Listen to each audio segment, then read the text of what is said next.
Hey there, Cats and Kitties. I am the Blues Man, Johnny Blues, and with this video I'll be discussing my thoughts on Episode 2 of the anime series Hitsugi no Chaika Avenging Battle. And of course, we're picking up right in the midst of this battle between Toru, Akari, and Chaika respectively, and the Lady Claudia, one of the former 8 heroes who took down Arthur Gaz's empire. And Arthur Gaz personally, even though she wasn't one of the ones swinging the blades, she was there to see it in action.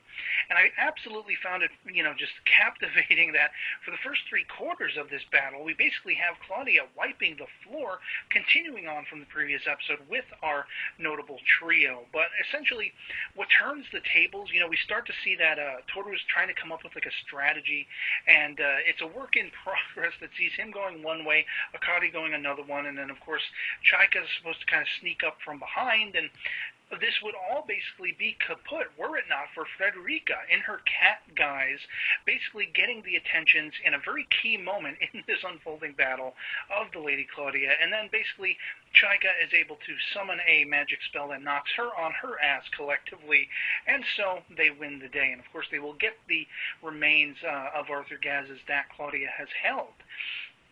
But what I found absolutely fascinating with this particular episode is there's almost a trinary star effect going on, leading these characters in a particular direction.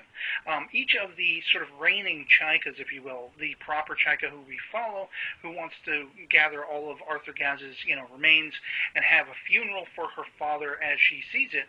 We have also in this episode the red Chaika finally cropping up again with her 2 wards as well. And we find that after she basically gets her hands on her first of Arthur Gaz's remains that she's ever been able to get her hands on, she's approached by this entity known as Guy, who may or may not, there is the theory going around that he is probably an incarnate of, Arthur Gaz himself, or he could be a spin-off sorcerer or something like that. But in effect, he's basically telling the Red Chaika about this island where if she goes, she will be very pleased with what she finds, and it relates, as we find out through some of the dialogue between Nikolai and one of his underlings, as, they've been looking through all of Gillette's, sort of information on the Gaz Empire and everything like that. They basically pieced together that there's supposed to be an Arthur Gaz fortune that has not yet been found, put it that way. And, of course, this information is then given to Vivi, who is a sort of pseudo-Chaika now. And by the end of the episode, of course, we also have Claudia imparting the same words, essentially, to Chaika proper and such like that. So it's absolutely pitched to being wholly intriguing that, because now we have these 3 separate Chaikas, if you will, and there may be more out there as yet. But we have these 3 with the common goal of finding this mysterious island. If we call back to episode 1, of course, Arthur Gaz himself ordered one of his chief sorcerers, who put this Chaika effect into action, whatever that is, to go to this island. So what are they going to find? Of course, Chaika proper is very much concerned with whether she is the real daughter of Arthur Gaz or not. She's starting to have those suspicions, like, I'm having nightmares of being beheaded. Could I be a fake? It calls back to how did they create these Chaikas? Maybe with the decapitated corpses, the lives that were taken essentially in the Arthur Gaz kingdom. Maybe these were reformed and reborn as sort of Chaika doppelgangers with this momentum of going around and getting Arthur Gaz's bodily remains back together to bring him back into the world or unleash some holy evil, that kind of thing.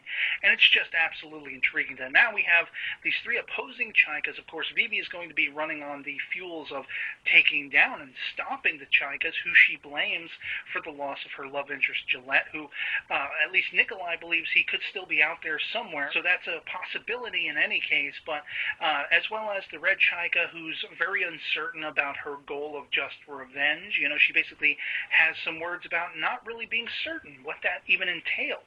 With the proper Chaika's goal of trying to have a funeral and bring all the remains of Arthur Gaz back together and, let him rest in peace, she sees that as a much more concrete goal for the proper Chaika. And so there's a competitorship between them. They all have conflicting sort of, outlooks on what they have to do. And if they all end up coming together, sort of headbutting in a circle, whether they're opposing each other or they somehow reform and decide to see things from the same kind of side, one way or the other, it may be all for naught, or it may be the worst thing that ever happened in the fate of this world, to have them, bring those remains together with these conflicting goals and such like that. Yeah, of course, that is why I'm steeped at the edge of my seat as ever with this series. Can't wait to see where we go from here. And so, yeah, that'll be pretty much it for me on this. I hope this video finds you well. I'll catch y'all later. Peace.